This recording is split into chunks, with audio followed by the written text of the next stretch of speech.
BravoBay Books presents Historians Proper, written by S. David Acuff. This science fiction novelette is performed by Megan Davis, Mara Purl, Denise Krueger, and David Acuff. Chapter 6.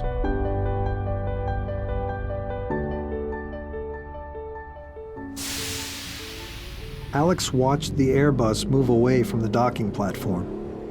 Above, the clouds had gotten pretty dark.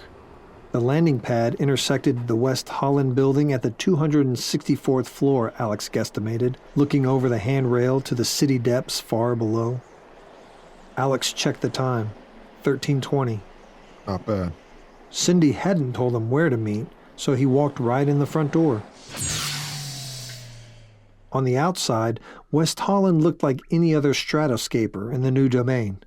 The inside of the superstructure, made up of large, blackish, dimly lit corridors, was formed by some semi-organic substance, no doubt from a previous outlawed experiment.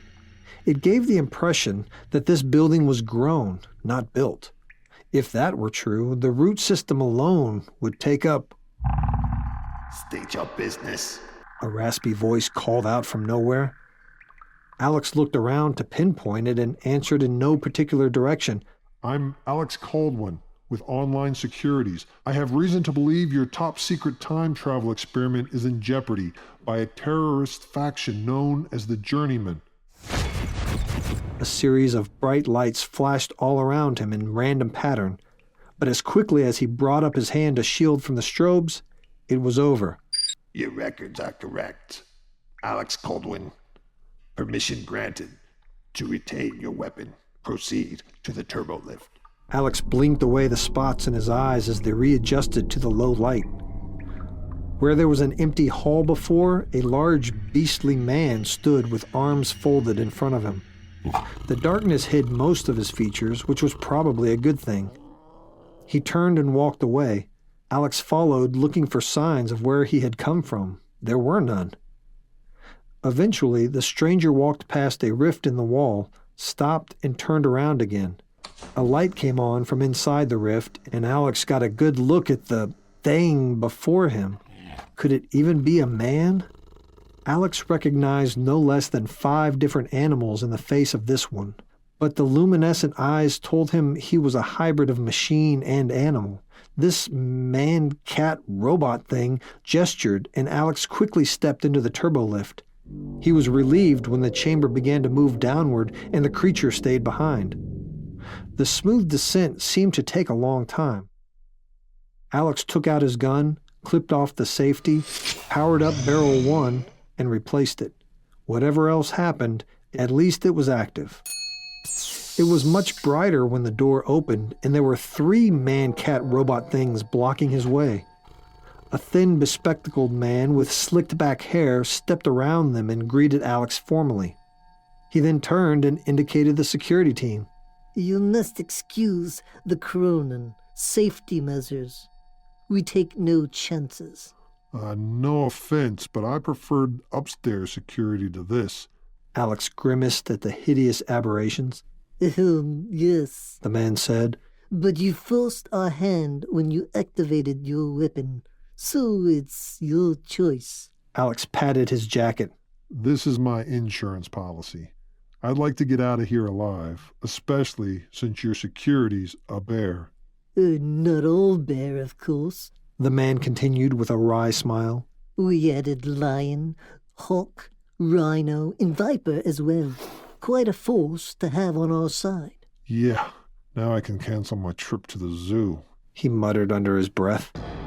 The man led the entourage into a massive, noisy chamber filled with machine pods submerged in saline coolant. Steam hissed from a cluster of pipes, and dozens of workers buzzed about, checking their math and making final adjustments. It smelled dank like the rest of the building, but the air was even cooler here. They followed the high-railed walkway around the perimeter above the huge experiment below. The man directed Alex's attention to several key components of the time machine, like the Contessa coils.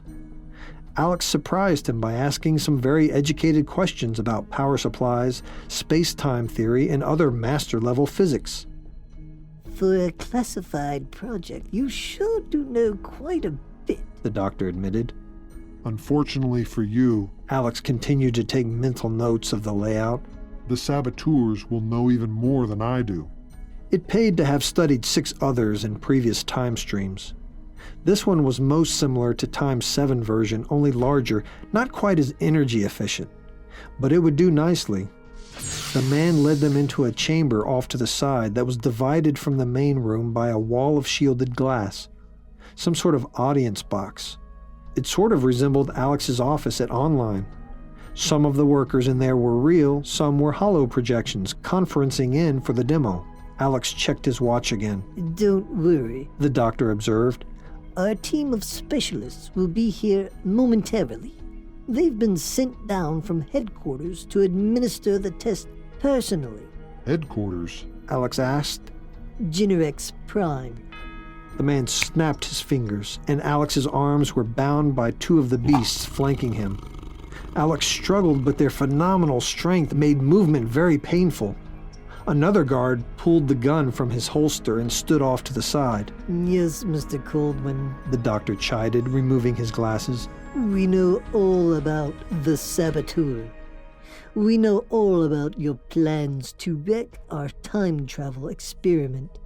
But we allowed you down here so you could witness mankind's greatest triumph, since you won't be reading about it in tomorrow's headlines like the rest of the world.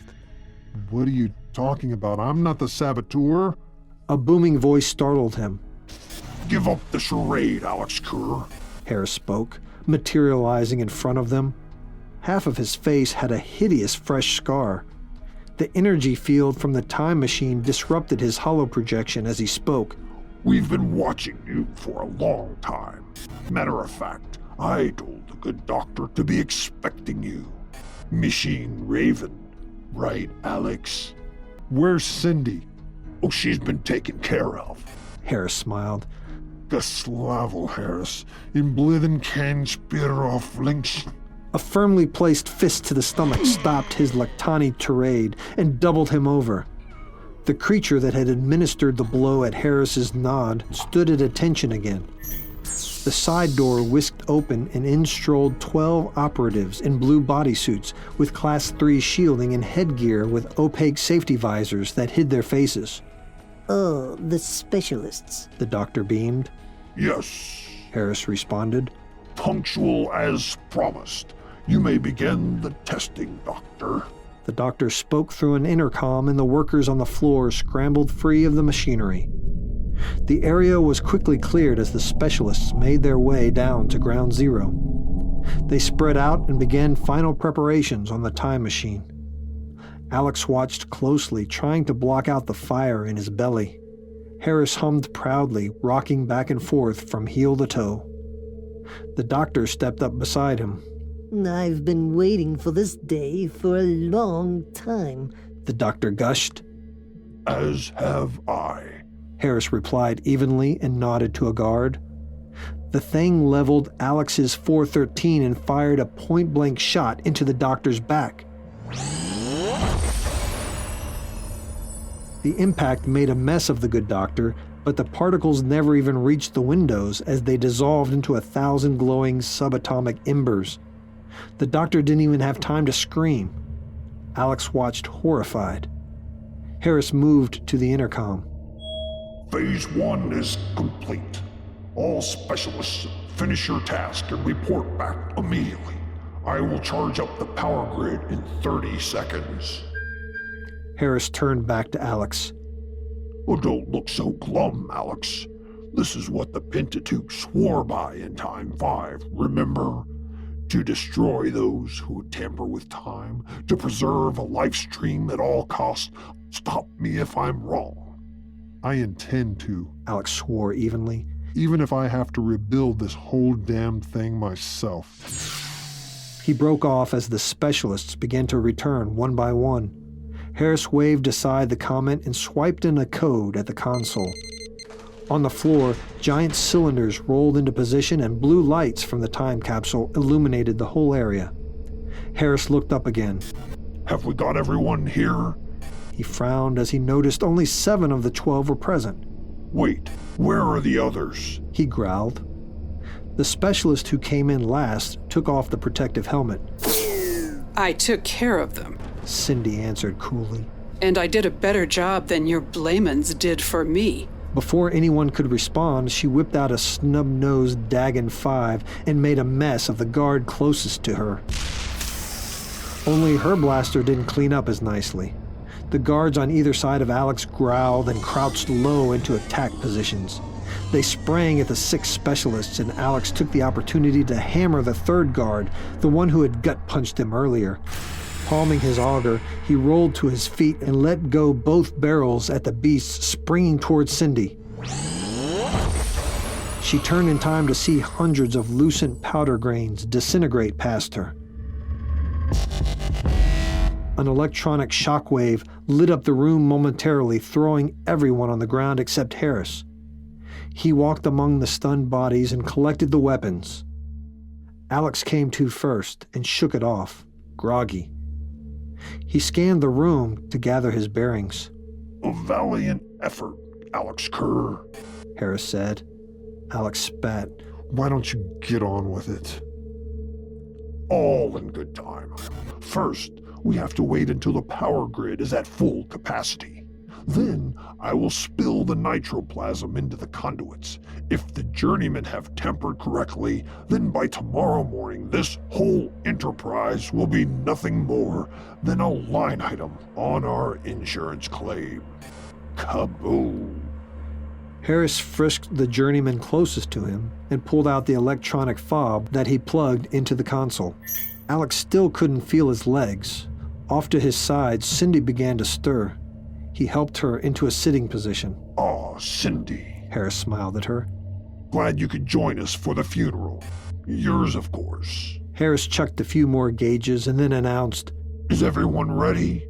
To quote the good doctor, I have been looking forward to this day for a long time. Harris smiled evilly and threw the switch. To his surprise, his hollow image began to flicker out of sight. He tried to grab the switch again, but his energy had lost mass and his touch was gone. He opened his mouth, but no words came out as he finally disappeared. A new, familiar hollow image materialized in its place. Digo! Alex exclaimed. What happened? I inverted his transmitter base station with a phase disruptor, blah, blah, blah. I'm boring myself. How are you doing, buddy? Better now. He pulled himself up and hobbled over to check the readouts. Finish the time fold, Alex. All you have to do is reverse the nitroplasma bypass and punch the red button under the safety lever. I'd do it myself, but I can't seem to move. What about you? Are you going to make it through another time shift? Alex asked. I'll take my chances. She shrugged. I thought you'd say that. Alex responded, pulling up a flashpar and pressing it to her neck. With a hiss, Cindy's fate was sealed. No, please, Chef. Alex, what have you done? Alex rested her gently against the wall. Now we're even. How do you figure that? Easy. You saved my life, and now I'm saving yours. Cindy closed her eyes and mumbled something in Lactani as the elixir filtered through her mind. Alex kissed her on the forehead. Cindy, don't be such a stubborn mitzvah. As long as I am alive, you will be a Pentateuch because you will know the truth. I will find you in time 12. I swear it. Tears rolled down Cindy's face. To have eyes but not see. Now I am a delut. Now you will be rid of the curse.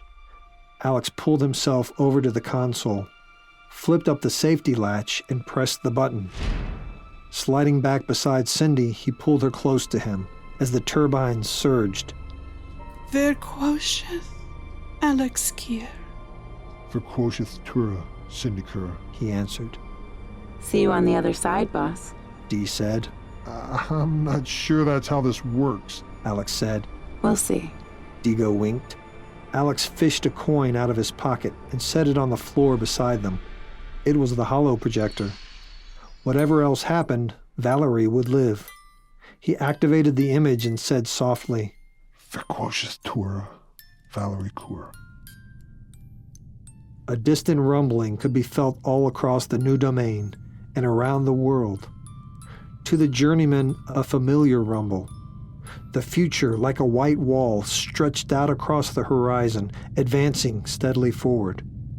At the moment of impact, there was a split second when the two realities were fused together, and Alex's mind was filled with a new life, a new world, new memories alongside old ones. The fate of the Pentateuch. The room's atoms stretched out before his eyes, and then everything collapsed inward and disappeared, as time folded up on itself, and time 12 began.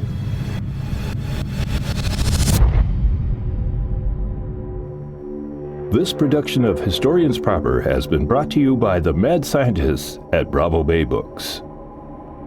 Performed by Megan Davis, Mara Purl, Denise Krueger, and David Acuff.